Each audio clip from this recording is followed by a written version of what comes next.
Hi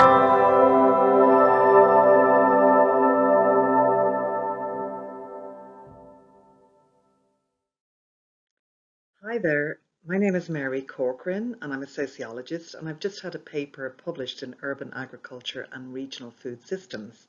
I'm just going to tell you a little bit about the paper in the following slides.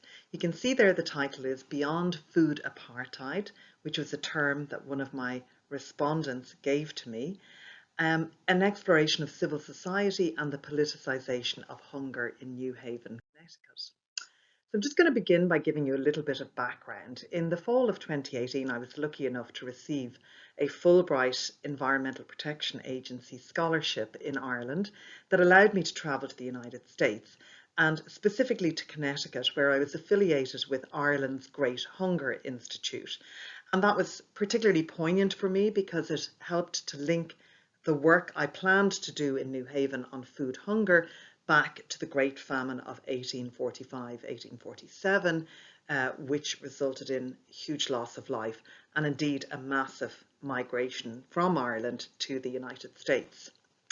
So food hunger is a live issue in New Haven today, and there's plenty of studies that have shown that food insecurity affects many adults in the city, and particularly the pandemic in 2020 has exacerbated the situation, whereby African Americans and Latinos are disproportionately impacted by the pandemic because they already exhibit severe vulnerabilities in the first place.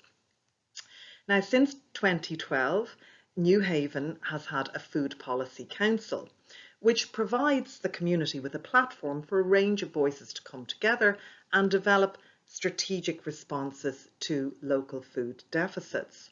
Now, I was very interested in that because food policy councils are relatively rare in Ireland and in Europe, and are also still quite a rarity in the United States. So, for example, in 2018, there were just over 200 active food policy councils throughout the United States. Now, why was I interested in this topic in a US context? Well, I'd already done some work on urban agriculture and civil society stewardship in Ireland, and also in Europe through a project called Cost Action Urban Agriculture Europe, where myself and a lot of colleagues across several European countries, I think there was at least 23 cities involved, explored issues of food production, food distribution, waste management, and general kind of civil society engagement and the governance of food issues. So that kind of piqued my interest in the topic and brought me to the United States. Now, obviously the paper does situate itself in relation to the literature on food insecurity, food poverty, and also food justice. So there's quite a lot of literature in there, and the bibliography appears on the slides at the end of this presentation. So I'm not going to go into that here. My methodology was very straightforward. It was a qualitative methodology which involved interviewing key activists in the food space, and that mainly included civil society actors, but also some personnel from the municipality and others involved in kind of ecological stewardship. I also did quite a lot of participant observation by volunteering at community gardens, volunteering at the local soup kitchen, visiting most of the community gardens in New Haven and its neighbourhoods, and basically just spending time in the city and really trying to absorb this kind of the food system in New Haven. Okay, so moving quickly on to the key findings. I've just summarised here 3 findings in the paper, and in the paper I suppose I do try to explore those and their implications in a bit more detail. So one of the things that was very apparent to me with my European lens was the strength of the kind of communitarian tradition of the United States in the city of New Haven. So there were a huge amount of non-profit organisations working in the city, and many of them were focused on issues around food. Now, they really varied a lot. There was quite a wide spectrum from people involved in food provisioning, particularly emergency food provisioning, right through to radical social movements. So in between that, you had, projects that served to put food on the agenda as a political issue. You had pedagogic projects in schools and in communities and indeed in universities to try to create a stronger eco-sensibility. And there was also examples of entrepreneurialism around the ecology agenda. For instance, people who had set up businesses to deal with issues like food waste and recycling. So there's quite a degree of activity, very much founded at grassroots level. Now, my second finding was in relation to the kind of governance issues around the food agenda. So I mentioned earlier that I was interested in the idea of a food policy council, which were in the city since 2012. And in fact, a new food policy director had been appointed around the same time that I was carrying out the research. So what I really picked up on was the fact that the non-profits were working through the committee structures in order to try and advance the food agenda. But they were very much constrained by the fact that they themselves were to some degree financially precarious. They spent a lot of time working towards getting the grant money, particularly from philanthropic organizations, in order to survive. And that was kind of, something, if you like, a constraint on their activity on the one hand, but also the fact that the municipality, who kind of provides the platform for the Food Policy Council, itself was extremely fiscally weak and resource poor. And that also impacted, if you like, how the food agenda was constructed. And that in a way sort of, fed into my third finding, in which I found a disjuncture between strategies pursued by NPOs that had the effect of depoliticizing hunger. And what I mean by that was that, people were putting their energies into food pantries, food distribution, soup kitchens for the poor and needy. So you had that kind of activity on the one hand, which has the impact of depoliticizing hunger. And then on the other hand, you had people trying to repoliticize hunger, to move the agenda towards a kind of food justice framework and to focus on access to resources such as capital and land. And what I found was that the groups that were making those demands were members of the Black community and people of colour in New Haven. So in the paper, I try to explore a little bit, what are the implications of that? And I've just highlighted a couple of points here. So I found it very compelling that the dissenting voices were emerging to advocate food justice and to contest political and economic hegemonies. And those voices were really coming from the margins and from people who had experienced structural inequality in their lives. That is, the Black community and people of colour.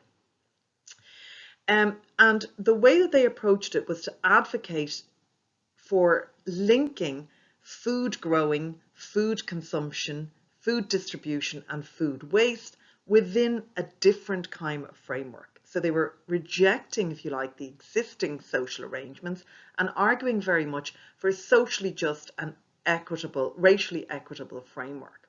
Now, when I was carrying out the research, I felt that this was very aspirational, and to some degree, it seemed like an impossible ambition to start thinking about how we could recalibrate our food ecosystem.